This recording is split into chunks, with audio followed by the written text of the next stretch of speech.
the child who saw what no one else could. 5 years passed like a slow, aching wound that never truly healed. In a forgotten village called Grey Hollow, Ariana built a life from nothing. She turned an abandoned stone cottage into a small clinic. The rain is getting worse, we have to keep moving. She treated farmers who couldn't pay. Where are we She going? sat with Away dying from here. elders who You had must no family. flee. The enemy She is stayed near. awake through But the healer storms, can help fevers, us. and long No winter time. nights, Take the child and holding go. hands and whispering comfort. And in the middle of it all, she raised her daughter, Lyra. Lyra had Ariana's gentle smile and Kaylin's dark hair. But her eyes were different. They held a depth no child should carry. From the time she could speak, Lyra said strange things. Mama, the man has dark smoke around him. Mama, the old woman has quiet shadows. At first, Ariana thought it was imagination. Then people Lyra pointed to began to die. Not suddenly, not violently, but soon. Too soon. Ariana realized with a healer's terror that her daughter could see death before it arrived. She never told the village. She protected Lyra fiercely. She taught her breathing exercises. She taught her to focus on light instead of shadows. She taught her kindness, because if death was coming, then love mattered even more. Lyra learned to be gentle, to be brave, to carry a burden far too heavy for a child. And Ariana carried another burden, a secret ache shaped exactly like a silver-eyed stranger. Far away in the Obsidian Palace, King Kaelin Nightborn ruled with cold precision. To his court he was untouchable, feared, respected, distant. But alone he was haunted. He searched. He sent scouts. He followed rumors. A healer woman. A traveler. A village girl. Every lead ended in nothing. Until one whisper reached him. A village on the eastern border. A woman healer who arrived 5 years ago. A child with strange eyes. Something in Kaelin's immortal heart tightened. He rode himself. No guards. No banners. Just a king chasing a memory. The clinic door opened with a soft creak. A small girl burst out, tears on her cheeks, running straight into Kaelin's path. She stopped. Stared. Her small face went very still. You're cold inside, Lyra said softly. Like winter is trapped in your chest. Kaelin froze. Before he could speak, Ariana stepped into the doorway. And the world stopped. Her hands were stained with herbs. Her hair pulled back. Her face thinner. Stronger. More beautiful in a way pain and love create. Their eyes met. 5 years of silence screamed between them. You, Ariana whispered. I found you, Kaelin said hoarsely. Lyra turned slowly to her mother. Mama, that's him, she said. The missing light. Ariana's breath caught. Kaelin looked at the child, at her dark hair, her familiar cheekbones, the way she watched him like she already knew him. Is she? His voice failed. She's mine, Ariana said quickly. Too quickly. She's ours, Kaelin said softly. Tears filled Ariana's eyes. Lyra tilted her head. He has cracks in his light, she said seriously. But they glow when he looks at you. The clinic felt too small for the truth pressing in. Inside, Ariana finally told him everything. About Lyra. About her gift. About raising her alone. Kaelin knelt in front of his daughter, heart breaking open. You don't have to be afraid of me, he said gently. I'm not, Lyra replied. You're sad. But you're not bad. That was the moment Kaelin knew. He would burn kingdoms to protect this child. He would kneel if he had to. He would never leave again. But Ariana wasn't ready to trust. Not yet. Because kings brought danger. And Lyra was too precious to lose. The child the palace was never meant to see. Kaelin did not leave Grey Hollow. Not that night. Not the next. At first he told himself it was practical. He needed to be sure Ariana and Lyra were safe. He needed to understand Lyra's gift. He needed to prepare for what bringing them into his world would mean. But the truth was simpler. He couldn't walk away again. He rented a small room at the village inn, trading silk-lined chambers for a narrow bed and wooden walls. The villagers whispered. They watched. They feared him. But Lyra didn't. She visited him every day. She brought him wildflowers. She showed him drawings. She told him which villagers had heavy shadows and which were bright like morning. Kaelin listened. He learned. And slowly, his winter began to crack. Ariana watched all of it with a healer's caution and a mother's fear. She saw how Lyra leaned toward him. How her laughter came easier. How she slept more peacefully after spending time with him. That scared Ariana more than anything. Because love made people careless. And kings brought enemies. Her fear proved justified. The first royal scout arrived at dusk. He wore black armor etched with silver runes. He did not dismount politely. he demanded. His Majesty has been absent too long, the scout said coldly. The High Council grows restless. Kaelin stepped forward, eyes like frozen steel. I am not done here. The scout's gaze shifted to Lyra. The air changed. That child, the scout said slowly. She feels wrong. Ariana stepped in front of her daughter instantly. She is a child, Ariana said fiercely. Nothing more. But Kaelin saw it. The hunger. The interest. The danger. That night, Kaelin told Ariana the truth about his world. About prophecy. About seers. About children born between vampire royalty and human bloodlines, sometimes carrying rare gifts. Some in my court would see Lyra as a weapon, he admitted quietly. Others would see her as a threat. Ariana went pale. I will not give my child to your court, she said. Not for power. Not for protection. Not for anything. I would never allow that, Kaelin said. But even as he said it, he knew how fragile his word was against centuries of vampire law. The danger came sooner than expected. One of the village elders collapsed in the clinic. Lyra stood in the doorway shaking. The shadows are thick, she whispered. He won't see the next moon. Ariana worked through the night. So did Kaelin. Holding hands. Changing cloths. Whispering comfort. The elder died peacefully before dawn. The village saw. They began to whisper about Lyra. Some with fear. Some with awe. Some with greed. That was when Kaelin knew. If they stayed in Grey Hollow, someone would sell her secret. And the palace would come for her. The decision tore Ariana apart. I won't let them cage her, Ariana said. I won't let her become a tool. I will not allow my daughter to be used, Kaelin said. My daughter, Ariana corrected softly. Our daughter, Kaelin replied just as softly. Silence stretched between them. Heavy. Then Lyra made the decision for them. I want to see where you come from, she said. I want to see the big dark house where your sadness lives. Ariana laughed weakly through tears. Kaelin knelt. I swear to you, he said to both of them, no one will touch her without my command. I will protect her with my crown, my army, and my life. That was the moment Ariana saw him not as a king, but as a father. And that changed everything. They left Grey Hollow before sunrise. Toward a palace that had no idea what kind of child was about to walk through its gates. The night that changed two lives forever. The rain had turned the cobblestone streets of the capital into mirrors of flickering lantern light. Golden reflections trembled across puddles as music drifted through the air, mixing with the scent of spice, smoke, and sweet festival bread. It was the night of lanterns, the one night each year when humans and vampires walked the same streets without fear, bound by ancient treaties and fragile peace. For most people it was a celebration. For her it was an escape. Ariana had traveled for 2 days from a forgotten border village just to be here. She told herself it was for rest, for a single night where she wasn't the exhausted healer, the overworked clinic girl, the invisible woman everyone depended on but no one truly saw. Her worn coat and simple boots marked her as poor, as someone who didn't belong among the silk dresses and silver jewelry of the capital.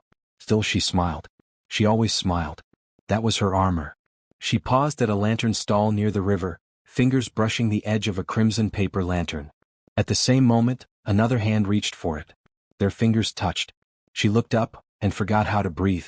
The man standing before her didn't look real. His presence seemed to bend the air itself. Tall. Dark hair.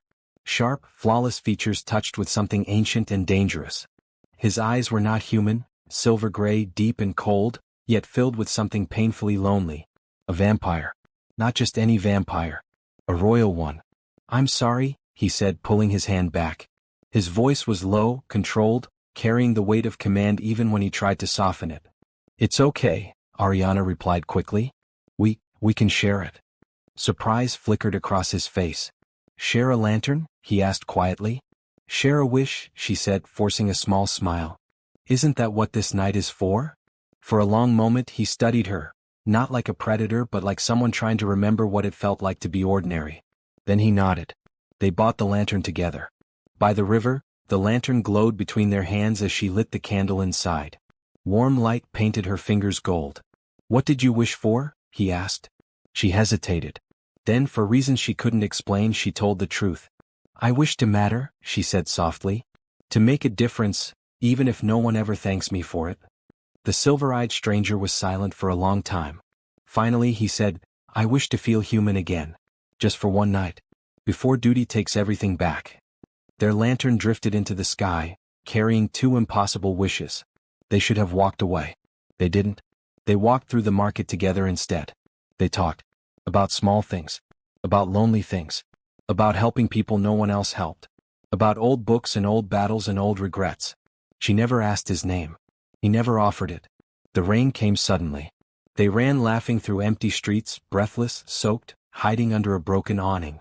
The city felt far away. The world felt smaller. Safer. When she kissed him, it wasn't planned. It was inevitable. That night, in a small, cheap inn, two lonely souls found comfort in each other. It was tender, careful, emotional. Not a reckless passion, but a fragile connection between two people who both knew this could never last. When Ariana woke, he was gone. No note. No name. Only cold sheets and a memory that felt too beautiful to be real. She told herself it was better that way. 6 weeks later, her entire future changed. The test confirmed what her heart already feared. She was pregnant. Ariana cried alone on the floor of her tiny cottage, hands shaking as she realized she would raise this child by herself. She thought of searching for him, of returning to the capital. But how could she? She didn't know who he really was. What if he was married? Promised? What if that night meant nothing to him? So she chose silence. She chose strength. She chose to raise her child alone. What she didn't know was that in a palace of black stone and ancient magic, a vampire king named Kalen Nightborn was tearing his kingdom apart, searching for a woman whose name he never learned. A woman whose warmth had haunted him for 5 endless years. The queen the court refused to accept. The obsidian palace rose from black stone like a living shadow. To Ariana, it felt less like a home and more like a fortress built to crush anything soft. Vampire nobles lined the great hall as Kalen entered with Lyra at his side and Ariana just behind. Silver. Cold eyes. Whispered judgments. Human. Poor. Unworthy. Ariana felt it in every stare. Lyra felt it too. They're loud inside, Lyra whispered to her mother. Their lights are sharp. Like broken mirrors. Kalen's jaw tightened. This is my daughter, Kalen announced. And this is Ariana, under my personal protection. The High Council did not rise. They did not bow. Lady Morvith, ancient, cruel, powerful, stepped forward. A human woman and a half-blood child, she said coldly. This is not a nursery, Your Majesty. This is a throne room. Ariana lowered her eyes. Not in shame. In restraint. Watch your tone, Kalen said quietly. But the damage was done. From that day on, Ariana was tested. Servants were rude. Nobles mocked her accent. Whispers followed her in every corridor. Lyra was watched. Measured. Fear. One noble openly suggested Lyra be examined by court seers. Ariana refused. I will not let strangers inside my child's mind, she said firmly. The court called her difficult, uncooperative, unfit. The breaking point came at the winter conclave. A grand gathering. Power on display. Ariana was given a plain dress while noble women wore jewels worth villages. Lady Morvith arranged for Ariana to be publicly questioned. You are a village healer, Morvith said loudly. What makes you think you belong beside a king? The hall went silent. Ariana stood, hands shaking, but voice steady. I do not belong beside power, she said. I belong beside my child. I belong where kindness is needed. If that makes me unworthy here, then perhaps this place has forgotten what worth is. Gasp. Mocking laughter. Morvith smiled cruelly. And you would raise the king's daughter as a peasant? I would raise her as a good person, Ariana replied. Which matters more than crowns. That was when Kalen stood. The room froze. This woman saved lives when none of you would, Kalen said. She raised my daughter alone while I failed to find her. She has more honor in one day than this room has shown her in centuries. Silence. Pure. Deadly. But the court was not finished. That night Lyra collapsed. Screaming. Seeing too much. The palace is full of death, she cried. They're planning something. Ariana held her. Kalen summoned his personal guards. Someone had used forbidden magic to test Lyra without permission. Someone wanted to see how powerful she really was. Ariana made her decision. I'm leaving, she told Kalen. With or without your permission. Kalen felt his world tilt. If you leave, he said quietly, they will hunt you. The court will never stop. I would rather run than let them own my child, Ariana said fiercely. Kalen knelt before her. Before a human woman. I will choose you, he said. Even if it costs me my throne. That was the moment the palace understood. This was no longer politics. This was war. The queen no one could break. The palace woke to rebellion whispers. Not swords. Not banners. But secrets. Kaelin's personal guard uncovered forbidden magic traces. Hidden chambers. Evidence of illegal mind-probing rituals. Lady Morveth and 2 council members had ordered tests on Lyra, without royal consent. High treason. The court tried to deny it. Lyra stood in the center of the chamber, small hands clenched, eyes glowing softly. They wanted to use me, she said. They wanted to turn my gift into a weapon. But the dead don't like being used. The temperature dropped. Ancient spirits stirred. For the first time in centuries the palace felt fear. The court seers confirmed it. Lyra was not just a child who could see death. She was a bridge soul, a rare being able to sense the balance between life and death. A guardian gift. A healer gift. A protector of fate itself. The court wanted her power. Kaelin wanted her childhood. The verdict was swift. Lady Morveth was stripped of title. The conspirators were exiled. Instant karma. Public. Unforgiving. The court learned a hard lesson. Power without compassion had no place on Kaelin's throne. Ariana was summoned before the full court. She stood expecting judgment. Instead, Kaelin removed his crown. And knelt. Not as a king. As a man. You raised our daughter with courage when I was not there, he said. You protected her from a world that would have broken her. You taught her kindness in a palace that forgot its meaning. He held out his hand. I do not need a queen of bloodlines. I need a queen of heart. The hall held its breath. Ariana's voice shook. I never wanted a throne. Kaelin smiled softly. That is why you deserve one. Lyra stepped forward. Mama, she said gently. Your light makes broken places warm. That's what queens are for. Tears fell. Ariana took his hand. Not for power. For family. For love. For a future built on compassion. The coronation was not grand. It was real. A healer became a queen. A lonely king became a father. A child with a heavy gift was finally protected. Ariana did not change. She still visited the sick. She still treated servants and nobles the same.